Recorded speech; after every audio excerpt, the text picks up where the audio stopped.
Well, in about now, we expect the Inkatha Freedom Party to now publicly explain what decisions it's made with regard to coalitions. This might shed some light on what's going to happen in KwaZulu-Natal. Currently, MK has 37 seats, with the EFF, that's 39 seats, they have 2. The IFP, the DA and the IFP together have 40 seats. If the National Freedom Party, they have 1 seat, works with those 3 parties, they would have 41 seats and a majority. The NFP says MK has not approached them to work together in KZN. But as you know, there is, I think, a widespread perception that any kind of coalition in KwaZulu-Natal could be very difficult.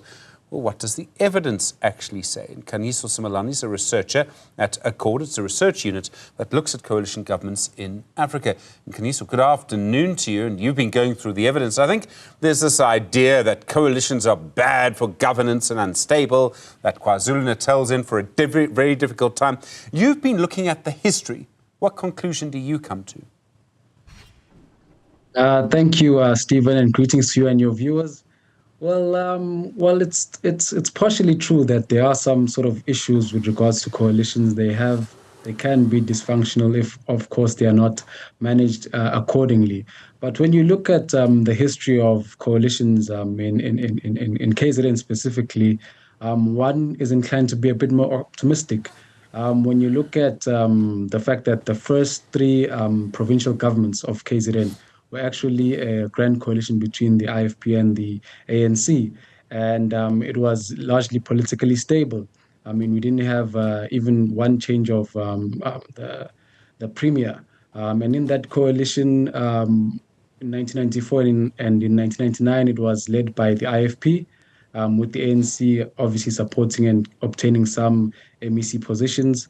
And in 2004, the power dynamics shifted from the IFP to the ANC. But even in that case, even though in all 3 occasions there was no outright majority, the ANC, when it took a hold of KZN, it was able to include the IFP in 2 of the MEC seats. And even throughout that political transition, we had fairly stable coalition at the provincial level. So I do think when you look at the historical context of provincial coalitions in KZN, there should be some sort of optimism. I mean, it's easy to say the situation between the ANC and the IFP now is very bad. I mean, remember the ANC leader in KwaZulu-Natal, Sibusiso Duma, sort of taking the microphone, from an IFP leader who was speaking as the traditional prime minister to the AmaZulu kingdom. But that's probably nothing compared to how bad relations were in the mid-1990s, which were very difficult. Correct. Of course, we would recall that in around the 1980s and 1990s, there were quite intense political violence and contestations between the ANC and the IFP in KZN. It's known throughout South Africa.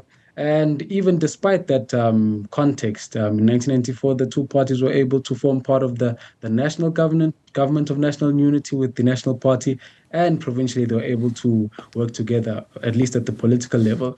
And you see that there are some links between that political cohesion and political stability and the social stability of the province at the time. And so even in this particular case, the tensions between the 2 parties are nothing like what we had at that particular point, even though I wasn't born at the time. So there is quite some optimism with regards to a possible politically stable coalition should they decide to join forces. It would, I suppose, have to involve the Democratic Alliance this time. So instead of just the ANC and the IFP, which was 2 parties, now there would be 3 parties. Does that make a big difference? Well, I think it's up to the political parties in terms of who they decide to go into coalition with. I mean, of course, there's still the MK party, which has the largest amount of seats in KZN. They still have a role to play should they be able to form coalition with the other parties.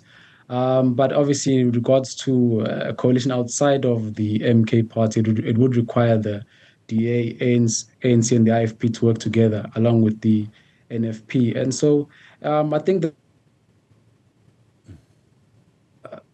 benefits or key things that or circumstances that are required for coalitions to work is firstly communication. Usually, there needs to be a lot of dialogue prior to forming a government, like we had in the Government of National Unity we had in 1994. There was a preceding CODESA negotiations. Secondly, there needs to be a compromise. All political parties need to come to the negotiation table knowing very well that they won't obtain every single thing they would have wanted to acquire because, of course, nobody got an outright majority. And thirdly, a common goal. And a common goal needs to always center around the best possibilities for the citizens of that province or that constituency.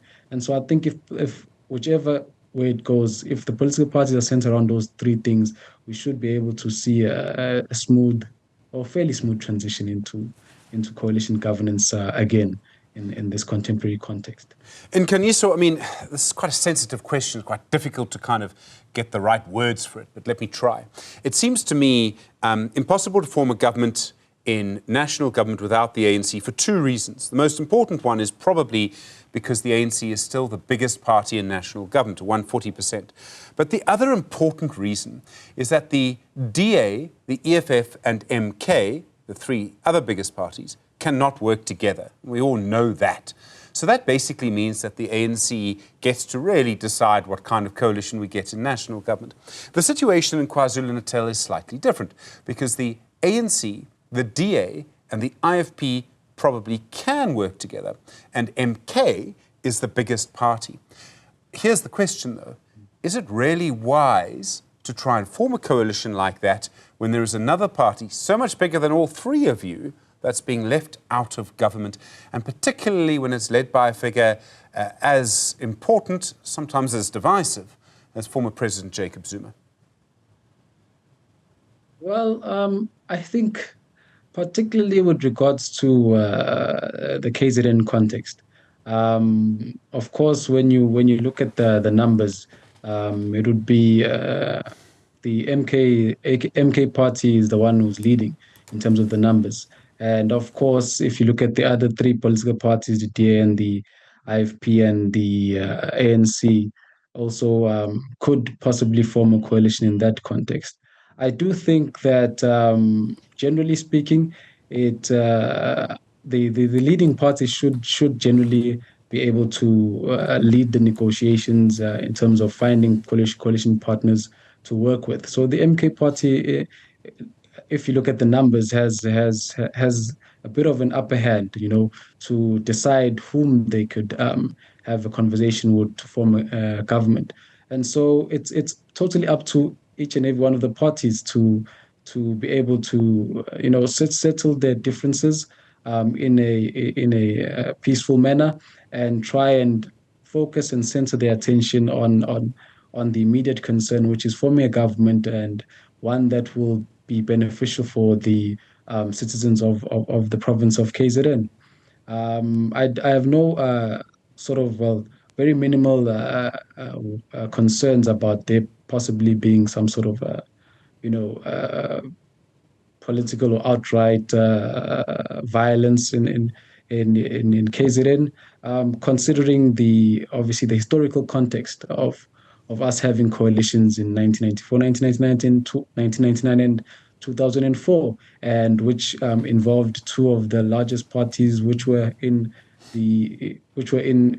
basically rivals at the time. And they were able to settle their differences and come to a point of forming a politically stable government for about 12 years. That grand coalition between the ANC and IFP lasted. And so even in this case, I do think that the political parties will do what is best in the interest of the citizens of the province. It's still possible, of course, that the IFP does a deal with MK. Completely changes the picture, doesn't it? Well, we don't know. Sometimes, we don't know what is happening behind the scenes. That's the thing. Apart from what is being said in the media, in their respective press releases, but of course we know that some deliberations are happening behind closed doors, and that on its own is a positive thing because, like I said, communication is very key, and constant communication between potential coalition partners is very key. And so we just have to wait and see what the coalition will entail. Nkanyiso Simelane, thank you. Research at Accord. It's a research unit that looks at coalition governments in Africa. Really appreciate the time.